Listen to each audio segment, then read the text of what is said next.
All right, let's jump into sim game. I'm getting the start against the Arizona Coyotes. How did that first period go?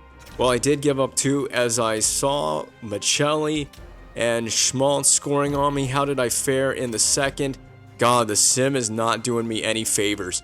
Going into the third period, I've given up 3 goals on 19 shots. That's even worse than when I'm in control of myself. So now the onus is on me to actually shut out a third period. I'm finally back in the virtual goal crease, and I haven't gotten this series back out as of this past week for good reason. In that, wow, an actual decent dump in. I'm playing the puck. Oh yeah, I'm playing the puck. Here, have that. But let me get back in the goal crease. Tethering is turned off all the way, by the way. But I haven't been able to record this series. I've been very busy this week. It is, well, it's not quite Christmas week, but we're coming up on Christmas week, and I have been busy with family gatherings and family activities this week, and then other things on top of that. It's just been kind of a busier week than I was anticipating. I tried to squeeze out a Nashville episode before all of that happened. And then I just have not had a chance to record much of anything. Going to dinners and just in general being a lot busier than I really wanted to be this week. So I'm trying to record this and hopefully... Oh my god, the puck was laying there. Also, that's Austin Matthews, by the way. Wearing the number 35 for the Arizona Coyotes. He's playing for his hometown team. In the last episode, I was absolutely flabbergasted by that. Hartman back to the point. Full pressure is on for the Blues. Perico, oh my god, I don't even know what that hit. Vejmelka looked like he got shot by a sniper rifle, and now the puck is snipered into the back of the net. We've got goal support and a 1-goal game. I didn't get any favors in the simulation, giving up 3 goals on 19 shots. So now I get to see that the Austin Matthews thing is indeed real in this universe, which it's hilarious because people always say, Austin Matthews is going to end up playing for the Coyotes in the future, and then it happens in the game, and to me it's almost like a meme or something at this point. I don't know, it's just kind of hilarious to actually see that happen in our game, in the universe that we're in the game world that we're in. I haven't seen a shot yet, Arizona, in this third period of play. We're halfway gone, and I've faced still, I think it's 19 shots. I haven't seen a shot at all in this period.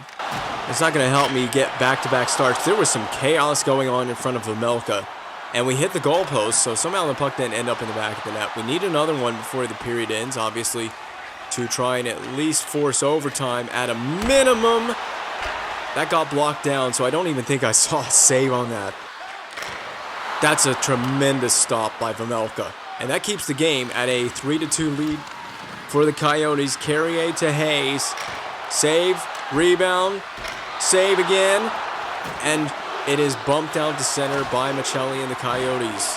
Well, if there's a save to be made, I have to make it at this point because we can't afford to go down by 2 goals. We may not even get a third goal in the game to tie it at this junction. But with 3.5 to go in the period, it is go time for our offense. You have to start pressing the hustle button.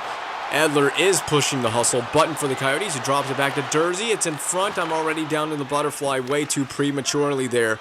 That's not the only thing I've done prematurely. Shoots on, and we've got a save on the first and perhaps the only shot. You see it on the boards there, the animated boards. 20 shots total for the game, 1 for the period for the Arizona Coyotes. Importantly, I made a save on it. So, Coach Brashear, don't be too harsh, because the Arizona Coyotes did not shoot the puck after I intervened in the game. This wild 5,000-seat arena. And I mean, unless we've got some kind of late-game heroics on someone's stick blade, this is likely going to be it for the game in regulation. We will take the loss, and I'm going to have a really ugly save percentage coming out of this. Maybe one last shot from the Coyotes. It's going to be dropped off. And fortunately, Thomas cleaned that up, but that's the end of the game. That went by really quickly. A game like that is not going to help the line score or the save percentage numbers coming out of the season. And I had no control over that one. You saw it for yourself. The way the simulation went, we were already broken before we even entered and intervened the game to play in net myself.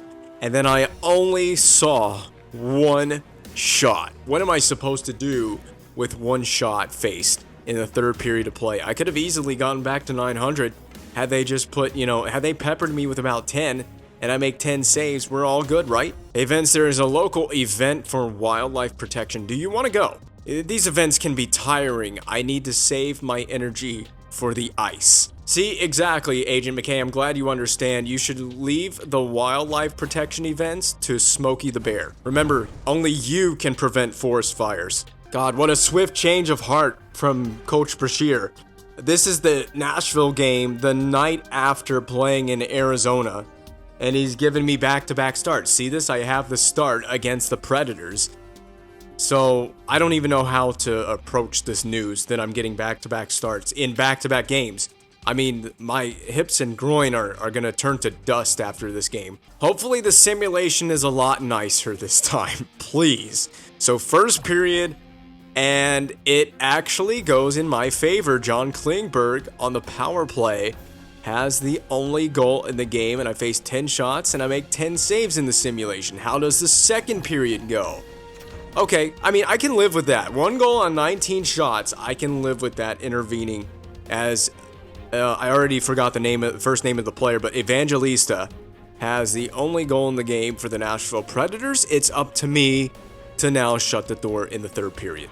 All right, we actually got some help from the sim, and now I just gotta make a save on probably one shot for the whole period, judging by how that last one went, as I make my first start in Nashville as a St. Louis Blue.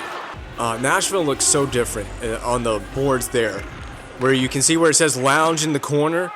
I think they have opened all that space up for more standing room by the boards, which is not how it used to be when I lived in Nashville once upon a time. So it's just, I don't know, it's weird to me to see Bridgestone Arena looking a little bit different. And it's like that. I've watched broadcasts of games being played in Nashville. Yes! Oh! Oh yeah, stopped you. What you gonna do about it, son? I made the save on Olofsson, and then I tripped him up at the end of the play, and then taunted him for it. And Olofsson will probably score a goal on me now that I've intervened. He'll probably get one in this period. He has the puck now. I'm gonna cover this. Yeah, son, Perico, tell him all about it. Look at the stare down. I've got that Jordan Binnington energy tonight, man. Oh, blocked. I only learn from the best. That one trickles wide. Oh! Oh, no. Oh, I made an excellent stop, and the rebound went right to Stevenson.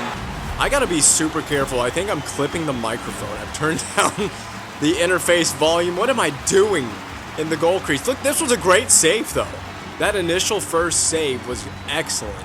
And you could argue he's in the goal crease, man. Philip Forsberg is in the goal crease. If this was the Nashville series, I'd be happy to see a goal being scored in this building like that. But this is not the Nashville series. This is NHL 24. This is Goalie Be a Pro. I'm a St. Louis Blue. I'm also a freaking beast legend.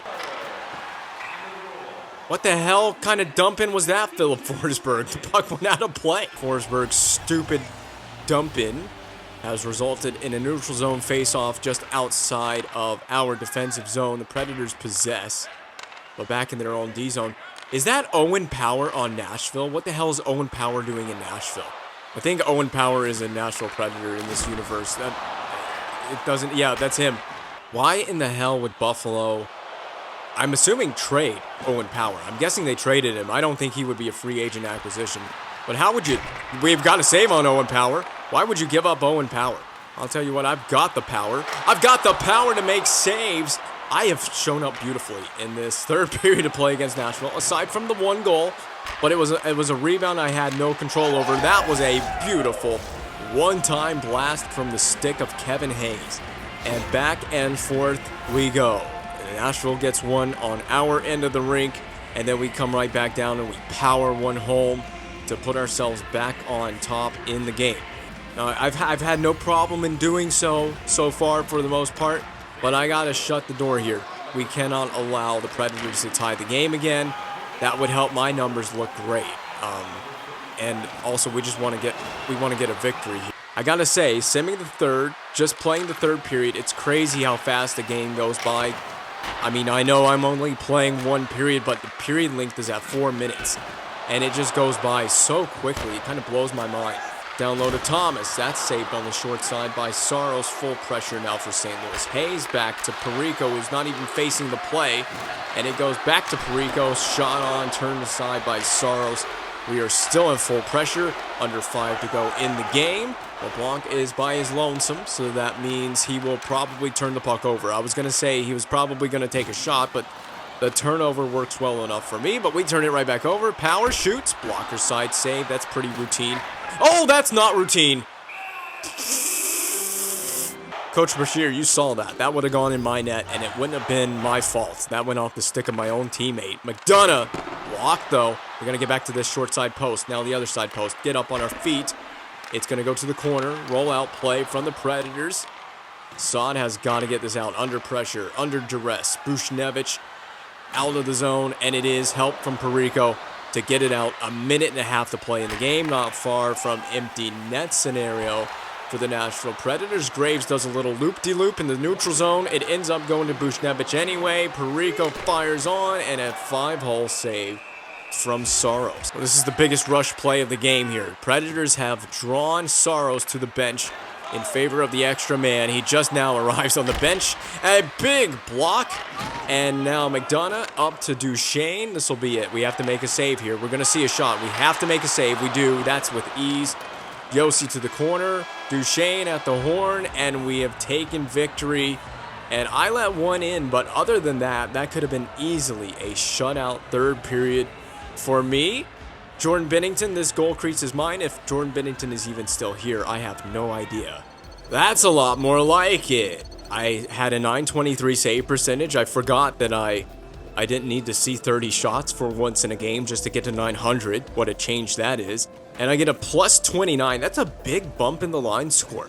I needed that, and I'm going to need a lot more games like that. This whole simming the third period idea might allow me to remain a #1 goaltender, especially if we can get that line score more up toward halfway on that bar where it says 1 as a starting goaltender. We could be well comfortable as a starting goaltender going toward the playoffs because, I mean, that's the whole objective here is we want to start playoff games. Now, for the playoffs, we will probably play all 3 periods, but that's a story for another day. I'm not worried about playoffs right now. I'm just worried about having good games and winning games.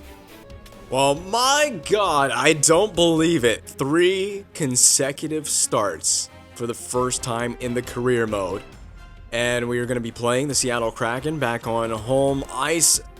I don't know what's going on. It's Coach Brashear.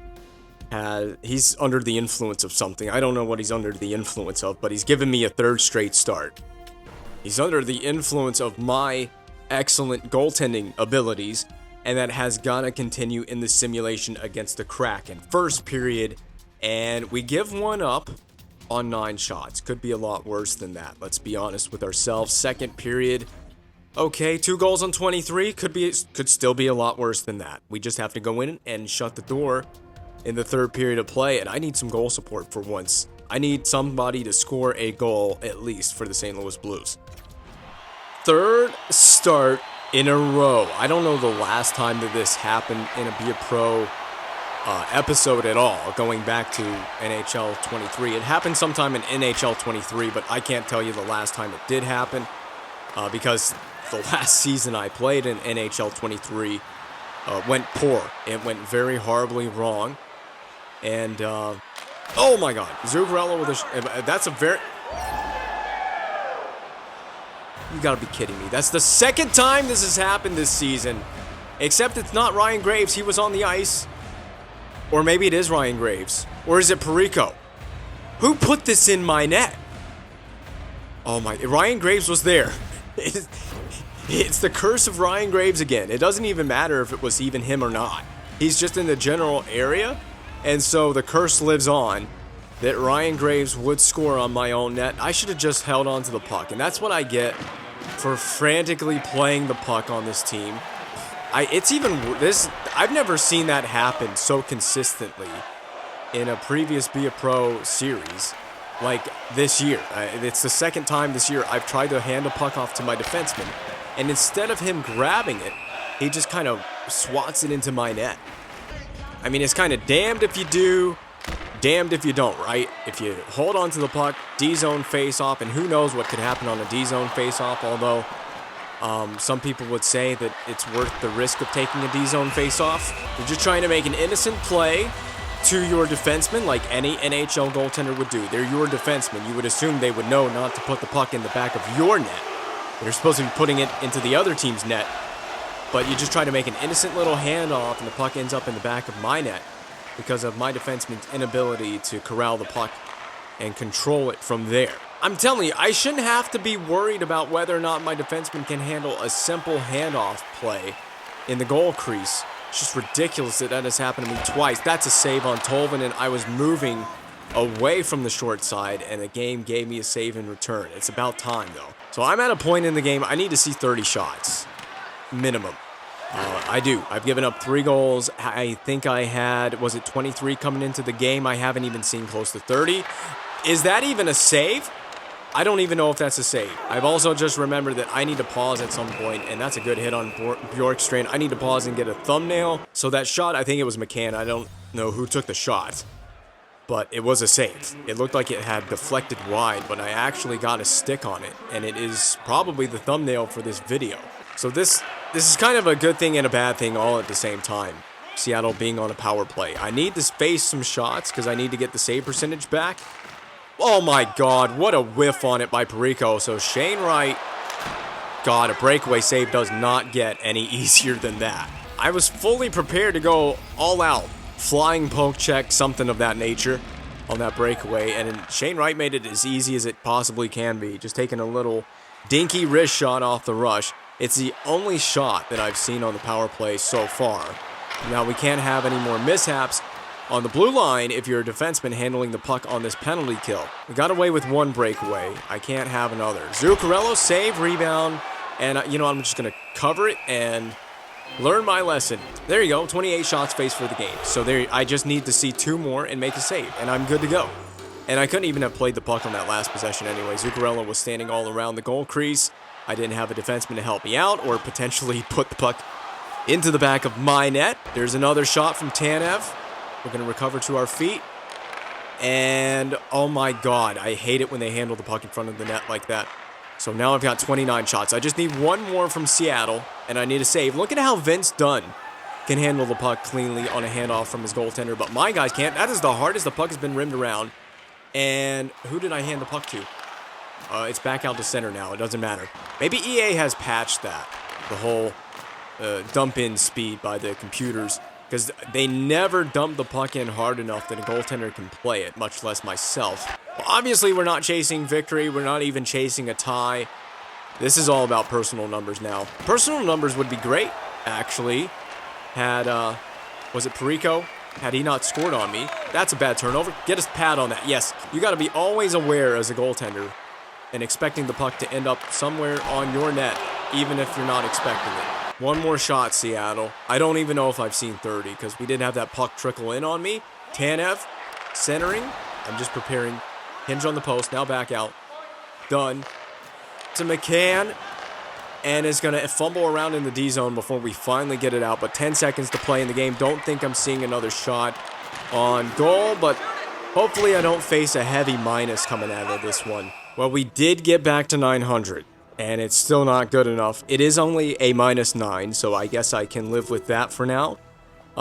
Somewhere in there, I got a 30th shot against. It may have been that one that trickled into the goal pad, but it doesn't matter. We got shut out on home ice.